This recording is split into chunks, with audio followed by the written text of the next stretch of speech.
बिस्मिल्लाहिर्रहमानिर्रहीम, अस्सलाम वालेकुम। मैं सैयद इमरान शफ़क़त आपकी खिदमत में हाज़िर हूँ। बशीर बदर साहब एक बहुत बड़े शायर हो गुज़रे हैं, इंडिया में होते थे। उनका एक शेर है, वो एक बल्कि एक मिसरा है एक शेर का। वैसे शेर भी अगर आप कहें तो मैं पूरा आपको सुना सकता हूँ कि कहीं चाँद राहों में खो गया, कहीं चाँदनी भी भटक गई, मैं एक चिराग वो भी बुझा हुआ, मेरी रात कैसे चमक गई। ये उनका मुकम्मल शेर है, लेकिन एक मिसरा मुझे जो याद आ गया वो अली अमीन गंडापुर साहब का जो इस्तीफ़ा कहीं खो गया था राहों में, उनके चाँद की तरह वो इस्तीफ़ा मिल गया है। और वो इस्तीफ़ा ज़ाहिर है कि गवर्नर साहब ने अनाउंस किया कि उनका इस्तीफ़ा मुझे मिल चुका है और अब जो चीज़ें मेरा ख़्याल है कि आसानी की तरफ हो जाएंगी। लेकिन उसके ऊपर जो तारीख़ है वो 11 तारीख़ लिखी हुई है। पहले इस्तीफ़ा जो खो गया था किसी रास्ते में, उन्होंने अपने गवर्नर उसके गेट कीपर्स को दिया था ना जी, वो फुटबॉल का मैच देखने गए हुए थे, तो वो उस पर वो हैंड रिटन नहीं था और उस पर तारीख़ मेरा ख्याल 9 लिखी हुई थी। तो अब जो इस्तीफ़ा मिला है बकौल गवर्नर केपी के मुताबिक, उस पर तारीख़ जो है वो 11 तारीख़ लिखी हुई है।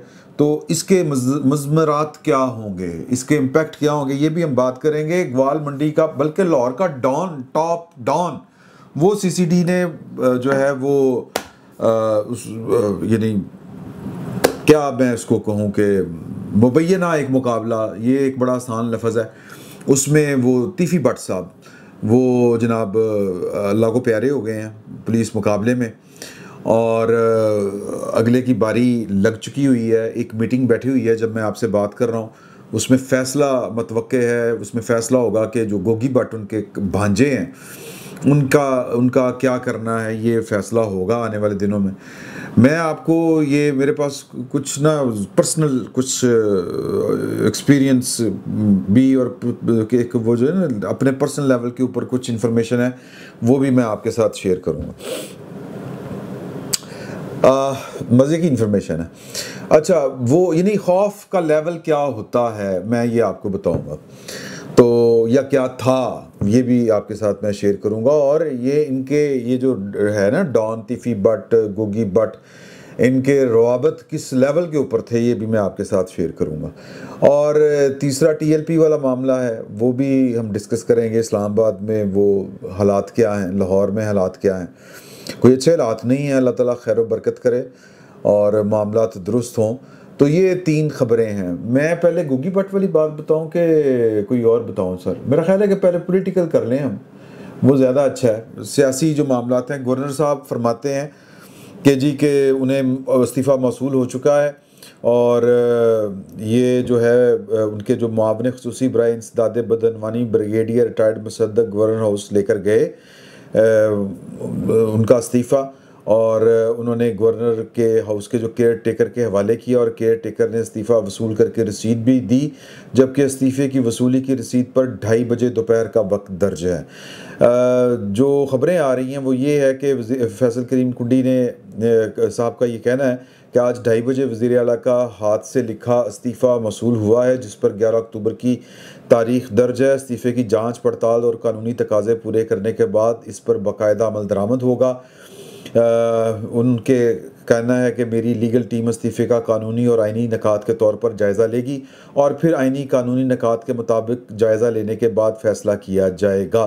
सर देखें, बात ये है कि कोई बंदा या वो किसी आज कोई बड़ी मारूफ कोई अदाकारा हैं, वो उनकी मैं एक वो ख़बर है मैं वो पढ़ रहा था, उन्होंने कहा कि किसी भी मर्द हो औरत हो, यानी कि नफ्स जिसको हम नफ्स कहते हैं, कि कोई भी इंसान हो यानी कि सिनफी इम्तियाज़ के बगैर अगर वो तहिया कर बैठे मैं कोई ठीक काम नहीं करना, तो सर दे मापे उदा कुछ नहीं कर सकते।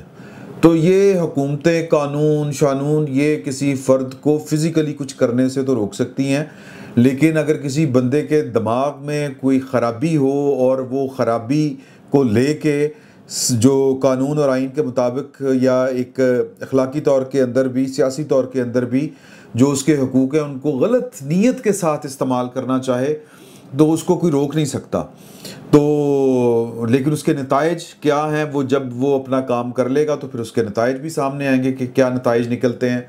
कल रात तक की इतला ये थी कि पाकिस्तान की जो इस्टेब्लिशमेंट है वो चाहती है कि असम्बली के अंदर इनका रास्ता जो है सुहेल अफरीदी साहब के ज़रिए ये जो तालिबान के हवाले सूबे को करना चाहते हैं, और वफाक के साथ मटक्का लगाना चाहते हैं, इससे रोका जाए पॉलिटिकली। अगर ये नहीं रोक पाते तो फिर कानूनी चाराजोई की जाएगी। लेकिन कानूनी चाराजोई वैसे मैं एक सोच रहा था कि क्या की जाएगी। एक वो एमपीए है, उसका आईनी और कानूनी हक है कि वो वज़ीर आला के लिए उसको कंसीडर किया जाए। अगर कोई पार्टी उसको सपोर्ट करती है, अक्सरियत उसके साथ है, तो वज़ीर आला बन सकता है, सूबे का चीफ एग्जीक्यूटिव बन सकता है। लेकिन नीयत पीछे क्या है? नीयत पीछे इमरान खान साहब की आप अच्छी तरह से जानते हैं कि तालिबान एक तरह से उनका एक अस्करी, अब ये तालिबान का पॉलिटिकल विंग है पाकिस्तान तहरीक इंसाफ, या तालिबान पाकिस्तान तहरीक इंसाफ का डेथ सेल है, ये आप फैसला कर लें खुद से। हम इसके ऊपर क्या बात करें? ये चीज़ें रोज़े रोशन की तरह यहाँ हैं, ये छुपी हुई नहीं है। ये किसी को बात पहचानने में कोई मसला या कोई रुकावट नहीं आ सकती, कोई रॉकेट साइंस नहीं है। इमरान खान साहब तालिबान की बंदूक जो है वो वफाक और पाकिस्तान के सीने के ऊपर चलाना चाहते हैं। और क्यों चलाना चाहते हैं? ब्लैकमेल करना चाहते हैं कि मुझे इक़्तिदार दे दें, वरना मैं ईंट से ईंट बजा दूँगा पाकिस्तान की सालमियत की, पाकिस्तान के वफाक की, और पाकिस्तान के पूरे जो स्ट्रक्चर है, रियासती स्ट्रक्चर, रियासती ढांचा, उसकी मैं ईंट से ईंट बजा दूँगा। अब इसको रोकना पाकिस्तान की रियासत जो है वो उसको चाहती है, लेकिन लीगली आइनी तौर के ऊपर ये उनका इख्तियार है, ये उनका हक है कि वो जिसको चाहें। अब मेरा ये ख्याल है, और हम दोस्त आपस में बैठे बातें कर रहे थे, कि ये भी मेरा ख्याल है कि चाहो एस्टेब्लिशमेंट के पास अगर थोड़ी सी वो ज़रा पॉलिटिकली सोचे इसको, और जो उनके जो इस वक्त वफाकी हुकूमत है वो भी अगर पॉलिटिकली सोचे तो इनको कर लेने दें, शौक़ पूरा कर लेने दें कि वज़ीर आला मुंतखब हो, ये उसका हक है। मुंतखब हो के अलीमीन गंडापुर साहब तो चढ़ाई करते थे पॉलिटिकली, तो ये तो चढ़ाई करेंगे, लिख के देंगे कि जी कि मैं अपने तमाम सूबे के तमाम जो इदारे हैं उनको रोक रहा हूँ कि वो जो पाकिस्तान की फ़ौज को निकल जाए सूबे से, क्योंकि सूबे में जो फ़ौज आती है वो जो ज़िले इंतज़ामिया होती है या जो सूबाई इंतज़ामिया होती है उसकी एड के लिए आती है, उसके लिखने के ऊपर आती है। तो ये तो यानी सूबे का इख्तियार होता है, इवन का ज़िले इंतज़ामिया का इख्तियार होता है। अगर वो कहते हैं कि जी हमें यहाँ पर किसी किस्म का ऑपरेशन नहीं चाहिए, आप छुट्टी करें और वापस जाएँ, बैरकों में जाएँ, तो आ जाए पाकिस्तान की फ़ौज वापस, इसमें क्या हर्ज है? मतलब हर्ज से मुराद ये है कि जो केपी के अवाम है वो भी मज़ा चख लें। फिर मैं सादा अल्फाज में अगर बात करूँ तो फिर यही बनती है। फिर उसके बाद क्योंकि सुहेल अफरीदी साहब ने आके गंद करना ही करना है, क्योंकि इमरान खान साहब को अपनी रहाई का अब एक ही तरीका समझ आ रहा है कि पाकिस्तान की रियासत की ईंट से ईंट बजा दी जाए, तालिबान के साथ मिलकर बजाई जाए। इंडियन हमला हुआ था तो ये इनकी बांछें जो हैं वो नहीं बंद हो रही थी, इतनी खिल गई थी कि अब इंडिया जो है वो पाकिस्तान की फ़ौज का भुरकस निकालेगा, और उसके बाद इतनी फ़ौज कमज़ोर हो जाएगी कि फिर वो इंडिया जो है वो निकाल के हमारे इमरान खान साहब को वज़ीर आज़म बना देगा। इनके लेवल्स ये हैं, इनका सोचने का अंदाज़ ये इस सतह तक गिर चुका हुआ है, गिरावट इस लेवल के ऊपर आ चुकी हुई है। तो तालिबान जो हैं वो खैर उनको कहते भी अपना भाई हैं टीटीपी वालों को, तो ये एक ख्याल है कि इनको ज़रा जो है ना चस्के पूरे कर लेने दें, अपने चाह पूरे कर लेने दें, केपी के अवाम को भी पता चले कि ये असल में कौन लोग हैं और चाहते क्या हैं। और वैसे जो हमारी इतला है और जो केपी में जो ग्राउंड के ऊपर सहाफ़ी भी मौजूद हैं, गैर जानिबदार सहाफ़ी, वो ये कहते हैं कि केपी के अवाम जो है वो तालिबान के साथ नहीं हैं, वो उनको अपना हिस्सा नहीं समझते। ये पश्तून लड़ाई बनाने की कोशिश की जा रही है, लेकिन ये है नहीं, ये पश्तून अवाम समझते नहीं हैं। और रेजिस्टेंस सबसे पहली जो की थी वो खैबर पख्तूनख्वा के अवाम ने की थी तालिबान के ख़िलाफ़। तो लोग, आपको याद है कि इमरान खान साहब के दौर में जब इनको ला के बसाया जा रहा था, जिससे अब ये इनकार कर रहे हैं, लोग सड़कों के ऊपर आ गए थे। तो जब इनको मार भगाया गया था तो लोगों ने शुक्र अदा किया था। तो पॉइंट सिर्फ ये है कि जिसको हम कहते हैं ना कि जी के अपने खाते में पाकिस्तान की रियासत को और हुकूमत को जो है वो कोई डिस्क्रेडिट नहीं लेना चाहिए, या उसको डिस्क्रेडिट ख़ुद को नहीं करना चाहिए। इनको ज़रा थोड़ा सा मौका देना चाहिए कि आएँ करें जो आपने हरकतें करनी हैं।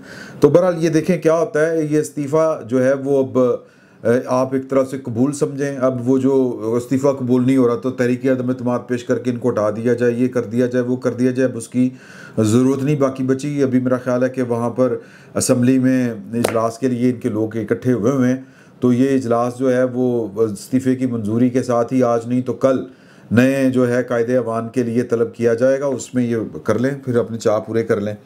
अच्छा जी, अब जो दूसरी खबर है वो TLP की है, और TLP जो है वो इस वक्त इस्लामाबाद की जानिब मार्च जारी है, इंटरनेट सर्विस मुअत्तल, अहम सड़कें बंद हैं।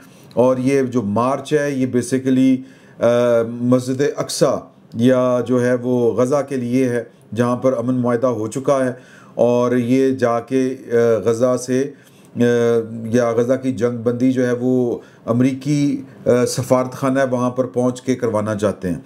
तो वहाँ पर लोग जो हैं वो खुश हैं। आने वाले वक्त में पता चलेगा कि ये अमन मुआहदा कितना कारगर साबित होता है कि नहीं होता। जो एक्सपर्ट हैं वो तो कह रहे हैं कि ये आर्जी है सब कुछ, लेकिन आर्जी तौर के ऊपर भी अगर लोगों की जानें बचना शुरू हुई हैं, छोटे छोटे मासूम बच्चे जो मर रहे थे, शहीद हो रहे थे, तो अगर कोई वक्फा भी आया है तो शुक्र अदा करना चाहिए।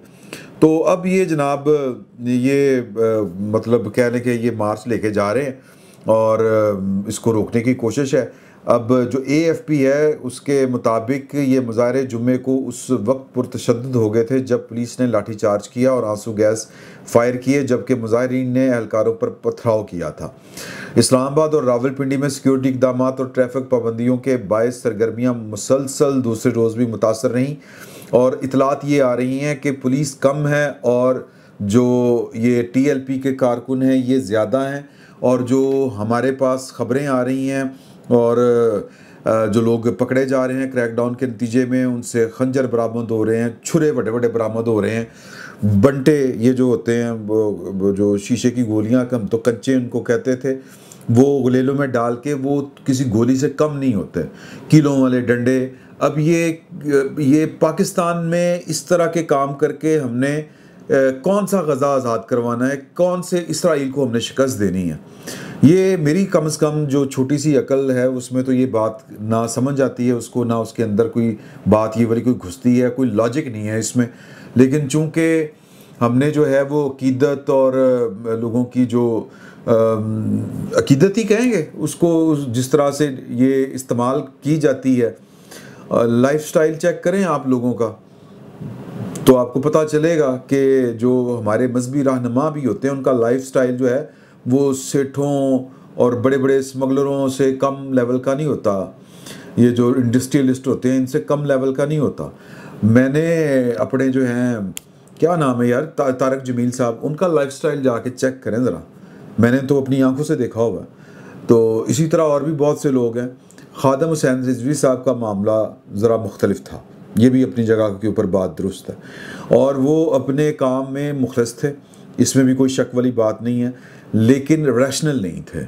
अब उनके साहबजादे हैं, एक तो ये गद्दी वाला बड़ा अजीब मामला है।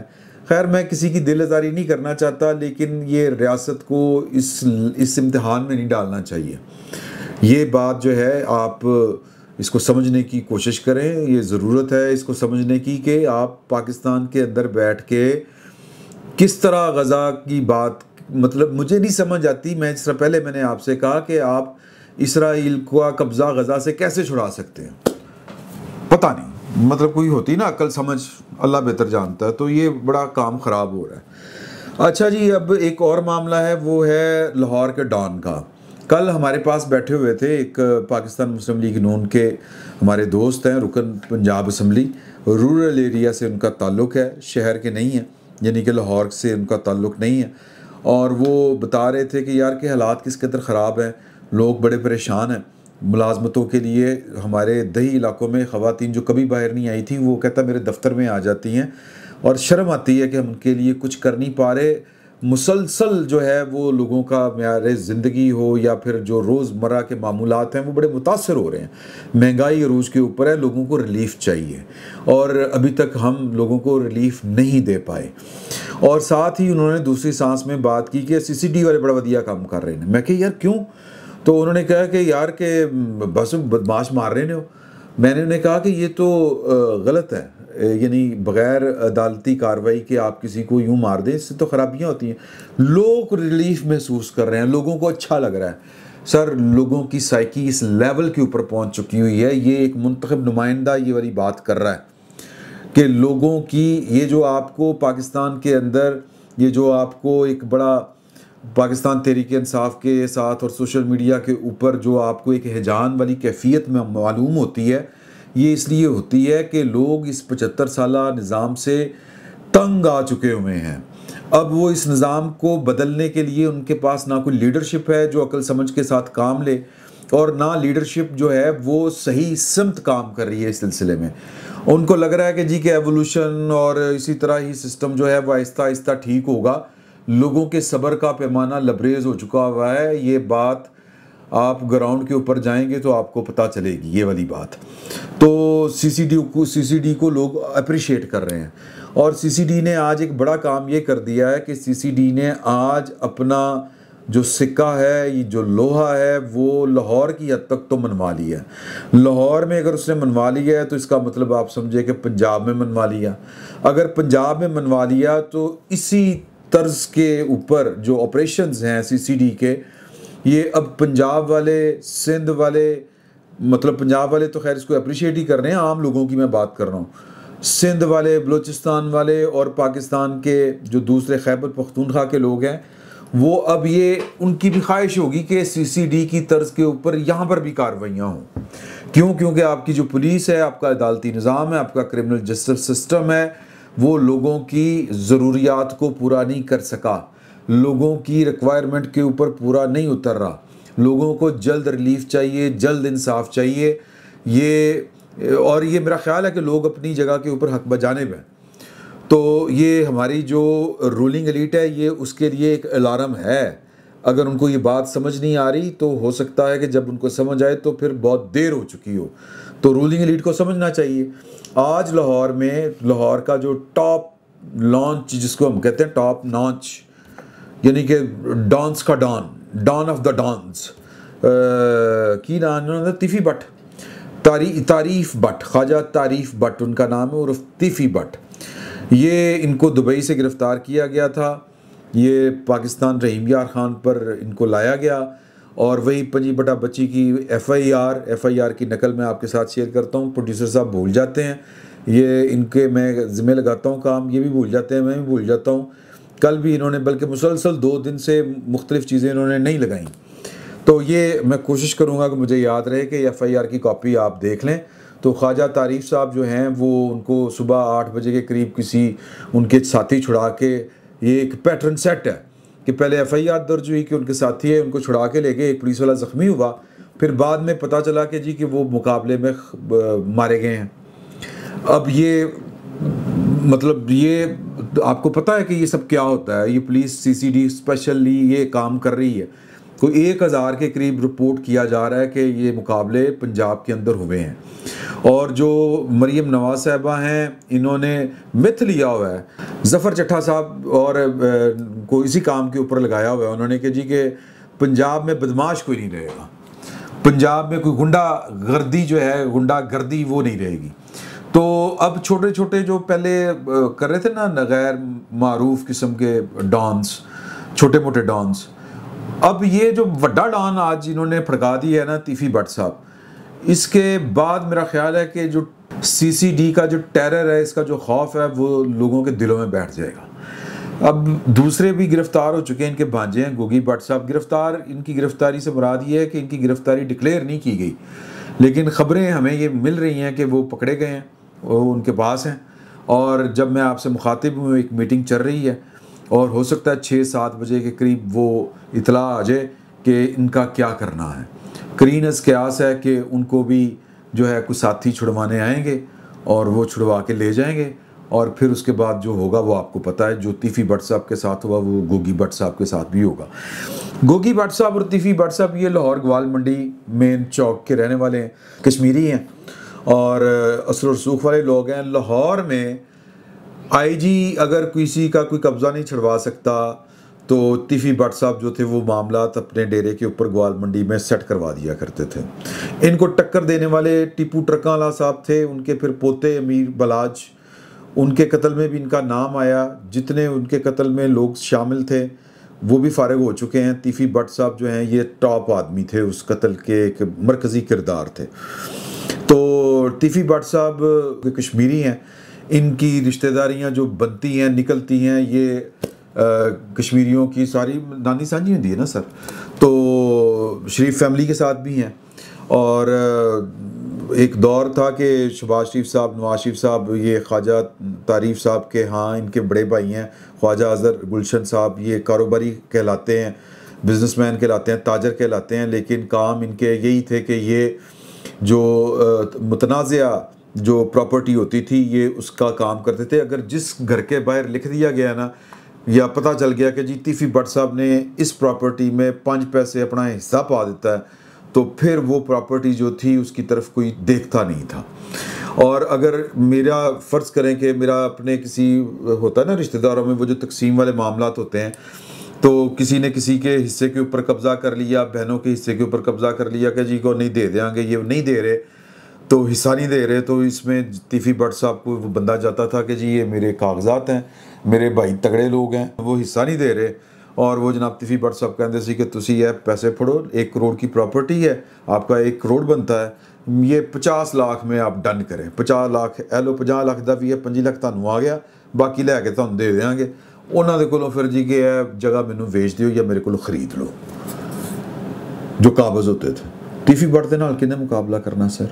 और इस लड़ाई में ये गैंग्स बड़े लोग मारे गए। मुझे याद है जनरल ज़रार नज़ीर साहब लाहौर के कमांडर होते थे मुशर्रफ दौर में। फूड स्ट्रीट लाहौर की पुरानी वो इन्होंने बनवाई थी, मतलब परवेज़ मुशर्रफ साहब के दौर में, फिर शहबाज शरीफ साहब ने आके ख़त्म कर दी थी। तो जनरल ज़रार साहब से ना कोर कमांडर मीटिंग में, लाहौर के कोर कमांडर थे, तो ये बात उड़ती उड़ती पहुंची परवेज़ मुशर्रफ साहब के पास कि यार तीफी भट्ट गोगी भट्ट कोई लाहौर के बंदे ने, बदमाश ने, ये डॉन है, अंडरवर्ल्ड है, ये इनका बड़ा चर्चा है आजकल। तो उन्होंने पूछा ज़रार ये तीफी भट्ट और गोगी भट्ट कौन है? उन्होंने कहा सर जिगर है, हुक्म करें सर, क्या काम है। ये सच्चा वाक़या, एक कोर कमांडर जो वहाँ पर मौजूद थे, अब तो रिटायर हो गए, ये बात मुझे उन्होंने बताई थी ये वाली तब। तो फिर परवेज़ मुशर्रफ साहब की भी लैक स्लैक वाया ज़रार अज़ीम साहब के वो हो गई। ज़रार अज़ीम साहब का एक नाम पड़ा हुआ था, खैर वो मैं क्या बताऊं, चलें छोड़ें इस बात को। तो ज़रार अज़ीम साहब का और इनका बड़ा आपस में लिंक था। तो बड़े जनाब इनके जो पाकिस्तान की पावर पॉलिटिक्स के मेजर खिलाड़ी हैं, उनके साथ इनके बड़े राब्ते रुबते होते थे। और एक दफ़ा ऐसा हुआ कि जो गोगी भट्ट साहब है ना जी, तीफी भट्ट साहब के भांजे हैं गोगी भट्ट साहब, मेरे दोस्त हैं आरफ भट्टी साहब। आरफ भट्टी साहब के बड़े भाई थे नवीद भट्टी साहब, नवीद कमाल भट्टी साहब। वो जब उनका इंतकाल हो गया तो वो संत नगर रहते थे, हम तो उधर गए। मैं इधर, अब ये कुर्सी है, आरफ भट्टिया बैठा है, मैं नाल बैठा होया, और ये साथ वाली कुर्सी फारग है। अचानक वो बहुत चौड़ी गली थी, गली में बैठे हुए थे हम, रात का टाइम था। अचानक जनाब वो बंदूकें असला ही असला, लोग आ रहे हैं, टेंशन, यूं बंदूकें पकड़ी, वो बैग से जो मैगजीन लगे हुए हैं, टच वो जनाब आ रहे हैं, यूं घेरे के अंदर एक बंदा आ रहा है। मैं पहली बारी देखा, मैं कहा भट्टिया कौन है? वो कहता वो गोगी भट्ट है। मैं कहा वो कौन है? मैंने नहीं पता, अल्लाह किसी मैंने नहीं पता। कहता वो है कोई। तो मैं कहा अच्छा। अब वो आके ना जब भी वो जो अफसोस होता है, अब वो ये मैं, मेरी कुर्सी, ये आरफ भट्टी और ये गोगी भट्ट साहब इत्थे बह गए। हम साढ़े पीछे जनाब वो सारे ना उनके बॉडी गार्ड, बंदूकां शंदूकां, हला। लो जी, अब मेरा एक नफसियाती मसला है। मैं उठने लगा, मैं कहा मैं एक मिनट आया भट्टी, वो भट्टी ने मेरी बांह पकड़ी, बह यार। मैं क्या यार, मैं आ रहा हूँ, ओ एक मिनट बह जा। अच्छा जी, अब वो बातें कर रहे हैं, बड़ा अफसोस होया, ये वो की होया किसी, वो जी ये हो गया, वो जो एक रवायती बातें होती हैं। अब मैं उठने लगा हूँ, भट्टी ने फिर मेरी बांह फाड़ ली। अब मैंने ना, अच्छा मैं बैठा हूँ, मैं हालात देख रहा हूँ यूँ। अब भट्टी का एक बचपन का दोस्त ब्रिगेडियर था, वो रिटायर्ड हो गया था, वो भी वहीं पे बैठा हुआ था, मुझसे अगली कुर्सी पे वो बैठा हुआ था। अब मैं उसको कह रहा हूँ यार कौन लोग ने जी, मैं ना जो होता नहीं कानों में, मैं क्या बड़े ख़तरनाक लोगों ने इन्ना असला। मैं क्या गलती नाल चल जे, फिर बंदा तो एवं मरदे ना, गलती नाल चल जाते। कहता मुझे उसने इशारा किया चुप कर। मैं क्या ओके। अचानक मेरे ज़हन में ना एक बात आई कि इत्थे बंदे नूं कोई खुरक हो जाए वखी दे विच, तो खुरक भी नहीं सकता। फिर सर मैनू क्यों नहीं खुरक सकता कि वो ये बॉडीगार्ड समझे कि तो गोगी भट्ट नूं कोई डब चो पिस्तौल कट के गोली ना मार दे, होता ही ना। तो अगले जो हैं वो यूं हाथ यहाँ जाए तो ढस ढस ढस पुटस गोलियाँ। अच्छा, अब ये बात मेरे ज़हन में आई तो सर मैंने फिर इतने खुरक होनी शुरू हो गई। मैंने फिर बहुत खुरक हुई। आप यकीन करें, मैंने वो जो कोई 1 घंटा था वो बगैर खुरके हुए जिस तरह से गुजारा है, वो अल्लाह जानता है या मैं जानता हूँ। तो ये इतने खौफनाक लोग हैं सर। तो एक वैसा ही वाक़या था, मैंने कहा मैं आपको बता दूँ। तो ये मरियम बीबी नेक्स्ट लेवल के ऊपर जा चुकी हैं कि मैंने पंजाब को सुथरा पंजाब जो है वो सिर्फ सड़कों, गलियों, मोहल्लों की सफाई नहीं, बदमाशों की भी सफाई करनी है। लेकिन ये बात ठीक नहीं है। ये क्यों ठीक नहीं है, इसको अगर आपने समझना है तो इंडियन एक मूवी है गंगा जल, वो देखें। इजाज़त दीजिए, अल्लाह हाफिज़। क्या आप एक बिजनेस ओनर हैं और चाहते हैं कि आपका ब्रांड ज्यादा से ज्यादा लोगों तक पहुंचे? हमारे पास है आपके लिए एक बेहतरीन मौका। हमारे YouTube चैनल पर रोजाना हजारों लोग वीडियोस देखते हैं। ये वही लोग हैं जो बाखबर, बाशऊर और फैसला करने वाले हैं। अब आप अपने बिजनेस को बराह रास्त हमारे YouTube चैनल पर प्रमोट कर सकते हैं। प्रोडक्ट प्लेसमेंट और स्पॉन्सर्ड सेगमेंट्स के जरिए आप अपने ब्रांड को लाखों पोटेंशियल कस्टमर्स तक पहुंचा सकते हैं। तो देर किस बात की, आज ही अपने बिजनेस को नए लेवल पर ले जाएं। For more information, call us 9233 8122 280.